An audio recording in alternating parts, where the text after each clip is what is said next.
विद्यार्थियों, Deoria senior secondary school के online कक्षा में आप सभी का स्वागत है। आइए आज हम पढ़ते हैं लहाशा की ओर पाठ का दूसरा भाग, जिसके लेखक हैं राहुल सांकृत्यायन। विद्यार्थियों, दूसरे भाग में हम सभी ने पढ़ा कि लेखक जो है तिब्बत की सबसे ऊंची और ख़तरनाक जगह पर थोंगला, जो 16-17 हज़ार फीट की ऊंचाई पर स्थित है, लेखक को उसे पार करना था। और यह जगह जो है डाकुओं के लिए सर्वथा उपयुक्त थी। आसपास कोई गांव न होने के कारण से डाकू अक्सर जो है आदमी को मारकर उसका सारा सामान लूट लेते थे।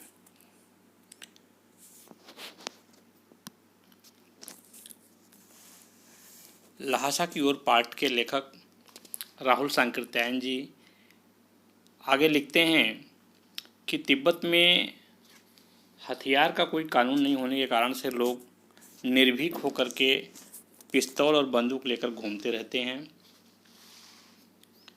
जहाँ कहीं भी ऐसा स्थिति होता था तनाव का, तो भिखारी का वेश बदल कर करे लेखक जो है वहाँ से निकल जाता था। 17-18 हज़ार फीट की ऊंचाई पर पहुँचते ही वहाँ पर जब लेखक पहुँचता है तो चबूतरे नुमा एक जगह मिलती है, जहाँ न पहाड़ पर हरियाली होती है न बर्फ होता है। इस स्थान को डांडे कहा जाता है, जो जानवरों के सींगों और पत्थरों के ढेर और रंग बिरंगे कपड़ों की झंडियों से सजाया गया डांडे के देवता का स्थान था। वहाँ भी लेखक को ठहरने का अच्छा स्थान मिला।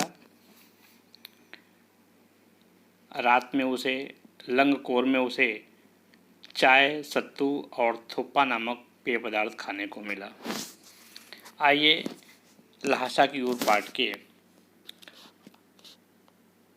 शेष भाग पर हम लोग ध्यान देते हैं, इसको पढ़ते हैं। इस भाग में लेखक लिखता है कि अब हम वहाँ पर तिंगरी का एक विशाल मैदान है। तिंगरी एक जगह है लंगकोर के पास में।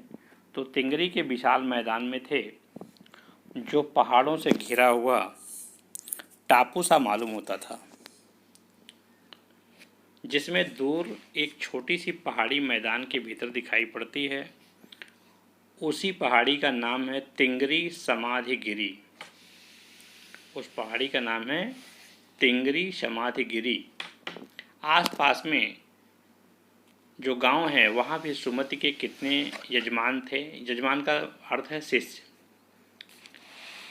कपड़े की पतली पतली चिरी बत्तियों के गंडे खत्म नहीं हो सकते थे, क्योंकि बोध गया से लाए कपड़े के ख़त्म हो जाने पर किसी कपड़े से बोध गया का गंडा बना लेते थे। यहाँ गंडा शब्द का अर्थ है मंत्र पढ़कर गांठ लगाया हुआ धागा या कपड़ा। गंडा शब्द का अर्थ है मंत्र पढ़कर गांठ लगाया हुआ धागा या कपड़ा। और चिरी शब्द का अर्थ है फाड़ी हुई। तो कपड़े का छोटा छोटा फाड़ करके वो मंत्र पढ़ करके गांठ लगा करके कंडा बना दिया जाता था, जो जजमानों को दिया जाता था। सुमति उसे देते थे। वो अपने जजमानों के पास जाना चाहते थे। मैंने सोचा यह तो हफ्ता भर इधर ही लगा देंगे जजमानों से मिलने में ही।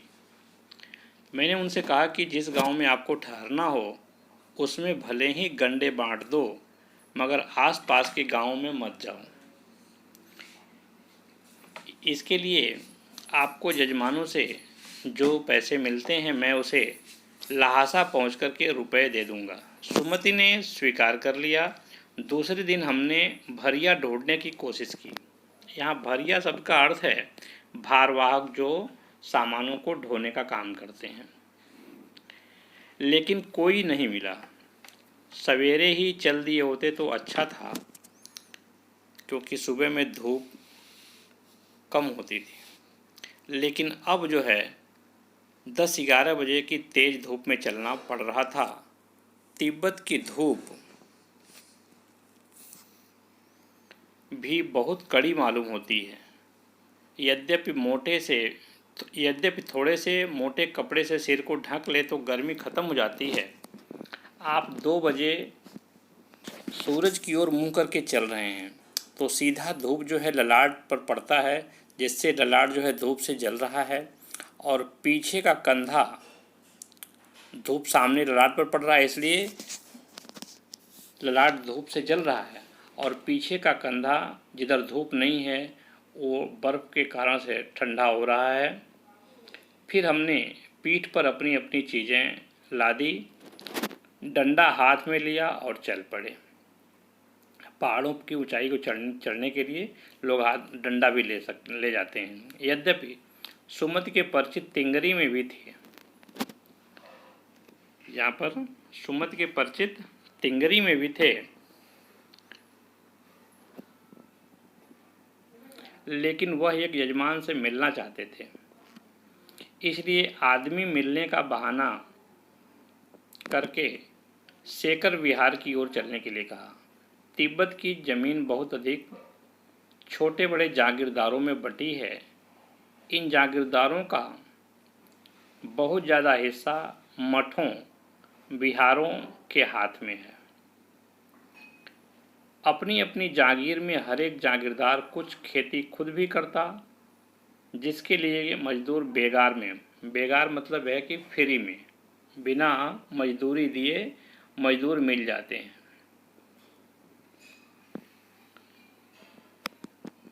जागीरदार वहाँ के शासन करने वाले लोग हैं। तो यहाँ लेखक लिखता है कि वहाँ पर खेती के काम के लिए बड़े आसानी से मजदूर बिना मजदूरी दिए मिल जाते हैं बेगार में। खेती का इंतजाम देखने के लिए वहाँ कोई भिक्षु भेजा जाता है, जो जागीर के आदमियों के लिए राजा से कम नहीं होता। शेकर की खेती के मुखिया भिक्षु नमसे बड़े भद्र पुरुष थे, सज्जन थे। वह बहुत प्रेम से मिले। हालांकि उस वक्त मेरा वेश ऐसा नहीं था कि उन्हें कुछ ख्याल करना चाहिए था। यहाँ एक अच्छा मंदिर था जिसमें कंजूर बुद्ध वचन की अनुवादित हस्तलिखित 103 पोथियाँ रखी हुई थीं। मेरा आसन बैठा वहीं लग गया उन पोथियों को पढ़ने के लिए। वह मोटे कागज़ पर अच्छे अक्षरों में लिखी हुई थी। एक एक पोथी 15-15 शेर से कम नहीं होती थी। एक शेर का मतलब है लगभग 1500 ग्राम। एक शेर लगभग 1.5 किलो या 1.25 किलो के आसपास होता है। सुमति के ने आसपास अपने यजमानों के बारे में जाने के पूछा तो लेखक पुस्तकें पढ़ रहा था, इसलिए वह अब पुस्तकों के भीतर था, पुस्तकें पढ़ने में मगन था। इसलिए मैंने उन्हें जाने के लिए कह दिया। दूसरे दिन वह गए। मैंने समझा था 2-3 दिन लगेंगे, लेकिन वह उसी दिन दोपहर बाद चले आए। तिंगरी गांव वहाँ से बहुत दूर नहीं था। हमने अपना अपना सामान पीठ पर उठाया और भिक्षु नमसे से विदाई लेकर चल पड़े। विद्यार्थियों, इस भाग में लेखक ये बताता है, इसका सारांश यह है कि वह स्थान पहाड़ों पर टापू के समान प्रतीत हो रहा था। वहाँ ये लोग वहाँ गए, उसके अंदर तिंगरी समाज नाम की पहाड़ी दृष्टिगोचर दिखाई पड़ती थी। इस गांव में सुमति के अनेक यजमान थे जो उसे कपड़े के गंडे बनाकर देते थे। वह अपने यजमानों के पास मिलने जाना चाहता था।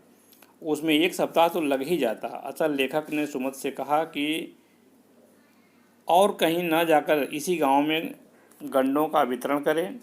ल्हासा पहुंचकर उसे रुपए मिल जाएंगे। सुमति मान जाता है।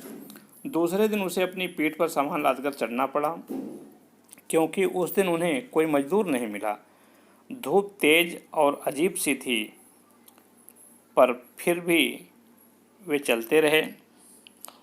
उनका कंधा पीछे से ठंडा हो रहा था। वे शेखर विहार की ओर निकल पड़े। तिब्बत जो है, यहाँ लेखक लिखता है कि तिब्बत अनेक जागीरदारों में बटी हुई थी। जागीरदार स्वयं खेती करते थे और एक भिक्षु को रखते थे जो उनकी खेती बाड़ी का सारा इंतजाम देखता था। वह किसी राजा से कम न होता था। शेखर का मुखिया, जो अत्यंत सज्जन था, बड़े प्रेम भाव से लेखक से मिलता है। वहाँ उन्हें एक मंदिर में ले जाया जाता है, जहाँ भगवान बुद्ध के लिखे हुए अनुवादित हस्तलिखित 103 पोथियाँ थीं और प्रत्येक पोथी लगभग 15 किलो वजन की थी। यहाँ पर एक शेर में बताया ना, एक शेर का मतलब है 15 किलो वजन की थी। वहीं लेखक को एक स्थान मिलता है, वहाँ वो बैठ जाता है। लेखक उस पुस्तकों को पढ़ने लगता है। सुमति अपने यजमान से मिलने के लिए जा चुका था, किंतु वह दूसरे दिन दोपहर तक लौट आया और दोनों ने अपना सामान उठाया तथा भिक्षु नमसे से विदाई लेकर प्रस्थान किया। विद्यार्थियों, ल्हासा की ओर पाठ समाप्त होता है। जहाँ कहीं आपको समझने में मुश्किल आती है, आप उसे पूछ सकते हैं। धन्यवाद।